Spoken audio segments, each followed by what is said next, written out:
waaw man maa ngi tudd Salim Ngom nekk chercheur ISRA mais également di coordonner lu ñuy wax projet Pataye mu nekk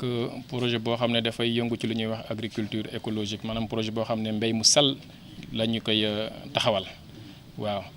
donc li ñu tax a daje fii mooy ñu jéem a fexe tënk ab document boo xam ne dafay nekk comme ni ma ko waxee rek document tableau de bord boo xam ne dañ koy jox état bi bu ko defee état bi dugal ko ci politique agricole am bu ko defee ñu mën ko appliquer ndax ñi nga xam ne ñooy jëfandikoo outils yi nga xam ne ñu ngi koy développer pour agriculture bi mën cee jot looloo tax ñu daje fii tey. Nguur gi li ñuy xaar ci moom bëri na parce que déjà comme ni ñu ko waxee rek ak PNIAS c'est-à-dire programme d'investissement agricole bi maanaam yaakaar naa document bu ñu ko tënkee te def ay recommandations yoo xam ne c'est pertinent état bi non seulement dina ko dañ ci mën a def ay jéego. waaw ci wàllum financement mais dina également mën ci waxtaan ak ñi nga xam ne mooy ay partenaires am nga xam ne ñooy jàppale béykat yi ñu mën ci sukkandiku nga jàppale béykat yi financer leen pour technologie yoo xam ne recherche bi ni ngi koy def suñu maam yi ñi ngi ko doon def ñu mën ko indiwaat yaakaar naa loolu war na mën a nekk te état bi mu ngi ci disposition boobu. parce que am na lu ñuy wax sécurité alimentaire mais y a ce qu'on appelle également sécurité sanitaire donc agriculture écologique déjà dañuy wax ne ak mbéy mu sàll la c'est-à-dire que yow gàncax bi da nga koy aar suuf si aar ndox mi itam li nga xam ne moom ngay produire maanaam li nga xam ne moom nga am muy li nga xam ne moom la ñu lekk loolu itam dafay nekk ay produits sell te produit yaakaar naa bu sellee dafa nekk yoo xam ne dina baax pour ñun consommateur bi mais également dafay tax suñu exportation xaw a yomb maanaam ñu mën a jégaani jaay si nga xam ne moom la ñuy produire fii Sénégal. ci cappaandaw ba li ñuy xaar comme ni ñu ko waxee rek ci njëlbeen ma mooy ñu ab bataaxal boo xam ne maanaam ab tableau de bord document de référentiel boo xam ne dañ koy produire maanaam duñ ko amee ba pare tënk ci lépp li nga xam ne agroécologie wane na ko ci ay avantages et également def ci ay recommandations yoo xam ne état bu ci sukkandiku dina mën a intégrer agriculture écologique ci ay politique am document boobu la ñuy xaar bu ñu paree dañ koy jébbale ki nga xam ne mooy ministre agriculture bu ko defee mu mën ko utiliser ci politique am mën ko échanger également ak partenaire am pour ñu mën ko financer yaakaar naa loolu na mën tax a daje fii te am naa ci yaakaar ne fii ak ngoon document boobu nañ ko mën a taxawal. ak également Union européenne ñu jàppale ko financer ko et ci 8 millions d'euros loolu AFD def Union européenne également yokkaat ci 8 millions d'euros mu nekk 16 millions d'euros ñuy jàppale juróomi pays africain pour ñu mën a taxawal mbéy mu sell boobu. waaw pays yi nga xam ne nag ñoo ci bénéficié mooy Sénégal Mali yàlla Burkina ak Togo voilà ak Côte d'Ivoire donc pays yooyu maanaam CEDEAO da leen financé pour ñu lu ñuy wax projet pilote maanaam ñoom dañuy mel ni dañuy essayer waaw yaakaar naa dañ am ay résultats bu ñu amee ay résultats yeneen pays mën ci sukkandiku également pour mën a utiliser suñu résultat pour mën a def la promotion lu ñuy wax promotion agroécologie. xëy na foofu laa waroon commencer nag ñu daje fii nag wax dëgg yàlla neex na trop neex na ci dégg ndax ñu fi daje mooy béykat yi ak ñuy wax association société civile ñi nga xam ne ñoo fi nekkal askan bi waxatuma nag béykat yi ñoo fi daje tey daje fi ngir jàppale état bi ci document boobu muy wax ne mooy document référence boobu waaw ñu koy wax GDSP yaakaar naa ñoom dañ ci gën a leeral dañ ci indi gën a leeral yu am solo mais bu ñu nee daal groupe la boo xam ne dañuy daje di def dialogue di ci waxtaan ngir ànd ak état bi ngir régler problème mu béykat yi yaakaar naa loolu moo ñu fi tax a daje tey. Abdou Aziz Badji nekk béykat ci goxu Ziguinchor nekk président pencum béykat yu région Ziguinchor nekk secrétaire général FONGS Action Paysanne ba pare nekkal fii groupe dialogue social et politique du Peñasan donc bi nga xamante ne moo ëmb ONG yi ak kuréelu béykat yi donc groupe de dialogue bi mu ngi tourner autour de ce ñi ma wax nii mais atelier bi nag ndaje bi pinc bi lu ko tax a jóg parce que am nay jéego yi nga xamante ne gouvernement Sénégal dafa am engagement di tëgg programme national d'investissement agricole et de sécurité alimentaire ñu ne ko Peñasan ci biir Peñasan boobu dafa am pinc bi ñu fa taxawal ñu ne pinc boobu moom mooy animé moom mooy tax ba nit ñi di waxtaan ci mbirum dañuy dialogué ci wàllum tëgg document boobu te war a continuer di animer une fois que document boobu dañ ko valider au niveau national par les autorités. Alors loolu nag moo tax ba ONG yi ak organisation paysanne yi ñu nekk ci biir kuréel boobu pénc boobu. Alors am na ay jéego yi nga xamante ne def nañu ko bu njëkk bi dañu organiser benn ndaje bi nga xamante ne moo xalal yoon ak génne bataaxal yi nga xamante ne ak gis-gis yi nga xamante ne moom la ñu xalaat ne moom moo war a dugg ci programme Pay Niassane bi. Bu ñu ko bindee ba pare ñu def benn ndaje retraite jóge Dakar dem toogu feneen mais boobu toogaay dañ ci gën a fësal di ràññee suñu techniciens yi ñuy accompagner. Évidemment dañuy ànd ak yeneen politique. Alors bu ñu demee ba bind loolu gën a leeral li nga xamante ne moom la ñu génnee ci atelier d'orientation boobu bii nii ñu ne comme que bind nañu dëgg la naam jël nañu en compte li nga xamante ne moom moo jógee ci àll bi parce que dañu tenir compte que ñun dañu fësal waxtaan dañu gën a faydal waxtaan te comme que dañu faral di faydal waxtaan ñu ne de temps en temps gouvernement bi dafa dul jël matuwaay bu toll ni ñu bëgg ku nekk ci àll bi mu wax ci boppam gis ci boppam ñun programme bi dinañ ko def taxawal ba ku nekk joxe ci wàllam. looloo indi atelier bi comme que jël nañu lépp li nga xamante ne nit ñi waxtaane nañu ko ci gox yi ñu ne nag il faut que ñu daje pour ñu gën a faydal li nga xamante ne moo jóge ci àll bi bu ko defee document boobu moom la ñu jébbal gouvernement Sénégal comme contribution bi jógee ci àll bi ak ONG yi. lu tax ngeen jàpp ne war ngeen liggéey boobu.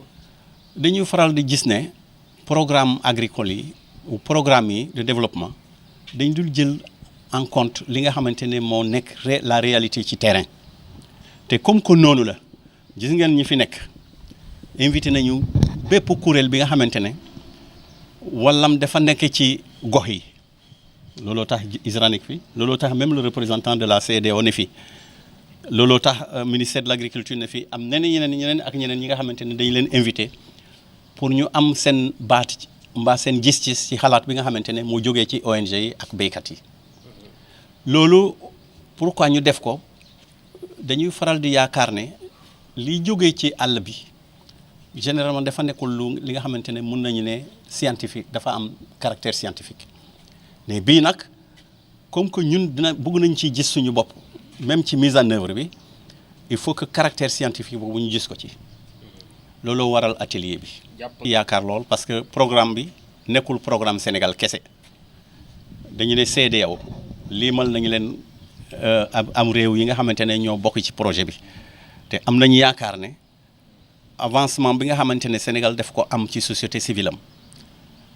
parce que yeneen réew yi ñu ngi jege GDSP bu Sénégal pour ñu jàppale leen ñu def li nga xamante ne moom la Sénégal di nekk di def te am nañu yaakaar ne bu ñu jébbalee suñu xalaat bi gouvernement daañu ci def seen kent nay kattan pour ñu jël ko en compte ci politique agricole yi. wolof man damay ñëw fii tey nekk Modou Lamine Sonko conseiller technique ci ministère de l'agriculture ñëw fekkee atelier ZSP mooy kuréelu baykat yi ak organisation société civile ñëw fekkee seen atelier ci li ñuy contribuer ci document bu ñuy tuddee revue conjointe du secteur de l'agriculture. Donc dañuy ñëw fekk fii suñuy naataango baykat yi pour fekkee un peu ci liggéey bi ñuy def mën a xool exactement liggéey bi ni muy demee ak yooyu mais bu ñu fi yegsee tamit kontaan nañ bu baax parce que orientation yi ministère de l'agriculture jël ñu jëm ci agriculture bu nga xam ne agriculture bu durable la moom lañ fi fekk parce que seen thème bu ren bi dafa cadré ak orientation ministère bi thème bi mooy agroécologie mais agriculture bu nga xamante ne bon agriculture buy respecter lépp luy environnement comme ni ñu ko waxee sànq agriculture boo xam ne day meññ lu nga xamante ne boo ko lekkee du am lor ci yow donc mu cadré nag ak orientation bu ministère de l'agriculture jël moo tax ñu ne kontaan nañ bu baax fekk leen fii ci liggéey bi ñu nekk di def waaw. agroécologie bon boo ci ak gouvernement fii Sénégal bon engrais yi ñuy utiliser lépp du engrais yoo xamante ne engrais am na ay engrais chimique mais dafa néew trop si li ñuy utiliser par rapport engrais yi ñuy jël pour mbay bi boo xoolee compost yeeg yooyu ñuy utiliser si village yeeg yooyu engrais bi nga xamante ne mooy engrais bio moo gën a bëri que engrais bi ñuy séddale bi nga xamante ne bon cadré wul ak engrais bu nga xamante ne moom la ñuy utiliser dans l'agriculture familiale engrais boobu lu néew la si li ñuy séddale waaw mais ñun daal si ministère de l'agriculture au fur et à mesure ñuy gën a encourager agriculture bu nga xam ne agriculture bu responsable la respecter de l'environnement mooy agroécologie ñu ngi jéem xam nga suñu réew nekkul réew mu nga xamante ne dañuy boole agrobusiness ak agriculture mais tout en sachant que si réew mi fii Sénégal agriculture familiale moo ëpp wàll si mbay mi nu muy tëddee fii Sénégal. man maa ngi tudd Ibrahima Fall nekk ci comité technique GDSP bon GDSP tey moo organisé atelier bi nekk ci en partenariat ak projet Pataye CEDEAO bi nga xam ne gouvernement du Sénégal moo yor projet boobu ak beneen projet bi ñuy wax initiative agriculture écologique biologique nga xam ne mu ngi ci 9 pays Union africain te Sénégal CNCR mooy yor coordination nationale bi. projet boobu tamit mu ngi reposer aussi ay piliers yoo xam ne recherche bokk na ci chaîne de valeur bokk na ci ak information communication ngir ñi mën a fexe ba agriculture biologique et écologique mën a nekk ci document de politique publique yi yooyu yëpp dañ ci ànd ak état di ci dialoguer di ko ci gunge léegi rôle GDSP bi nag loolu la dafa regrouper acteurs yi pour nekk tamit ci biir suivi évaluation politique bi di ci liggéey ak état bi bu baax a baax ci cadre dialogue di joxe ay contribution at bu ne ci revue bi jox état ay recommandations formulation aussi ñu joxe ay recommandations ren nag recommandations yi ñuy def gannaaw bu ñu defee wane acteurs yi li ñuy def ci wàllu agroécologie initiative yi ñu ci def nañ def ay recommandations jox ko état bi ngir jàppale ko ci transition bi. parce que ñu ngi koy laajte boobu ba léegi mais agroécologie tamit pour ñu dugg dafa am processus la comme nu ko chef d'État waxee mais c'est une transition xëy na duñ xëy rek egg ci mais transition la am na ay processus yu ñuy teg ay jéego mu mun ci egg bi nga xam ne AEB dina dugg bu baax a baax ci biir politique yi ngir li ñuy ragal ndax daanaka am na ba pare ci environnement bi ñu mun a sauver environnement bi comme nu ko waa ISRA waxee. sauver environnement bi oxygéner nit ñi seen wàllu lekk ñu mën a am ay produits yu sell ngeen mën di ko dundee waaw ndax état bi mu ngi doog a def 5e édition revue bi nga xam ne tamit recommandation la yu Union africaine joxe ci cadre PDDA bi parce que PNA comme ni ñu ko waxee mooy déclinaison nationale PDDA dafa jóge ci gis-gisu chef d'État yi ñoom ñoo dajee Union africaine depuis 2003 ne dañuy bokk benn gis-gis pour développer agriculture africaine fii ak 2035 du ko état bu ne di def PNA-ZAN mu nekk cadre de référence de la politique agricole dëkk bu ne léegi ci principe yi nga xam ne moo yor gouvernance bi mu mel ni ay responsabilité mutuelle xam ne day boole ñëpp parties prenantes yëpp bokk ci ak lu ñuy wax redevabilité mooy ñuy rendre compte ci cadre boobu la revue bi inscrire nga xam partie prenante yi ci bokk yëpp bi yoon état day joxe day def revue globale wane engagement yi mi moom naka la ko defee fan la ci toll mais it société civile dafa jël ay engagement ci processus bi te tamit day wax fu mu ci toll ba noppi jox état ay recommandation xëy na yiy weesu def nañ ko comme bi année bi weesu def nañ ci wàllu engagement yi les 7 engagements de Malabo nga xam ne chef d'État yi ñoo ci tënku ne nii la ñuy doxalee agriculture bi fii Sénégal wane woon nañ ne engagement bu ne fii ak fii lañ ci toll joxe ci ay recommandations yi weesoo defoon nañ ko ci investissement yi les investissements agricoles yi am Sénégal ñu wane ne aussi acteurs yi OP yi am na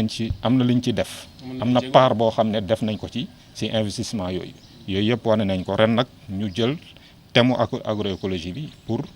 que vraiment cette fois-ci ñu dugal ko bu baax a baax ci document politique yi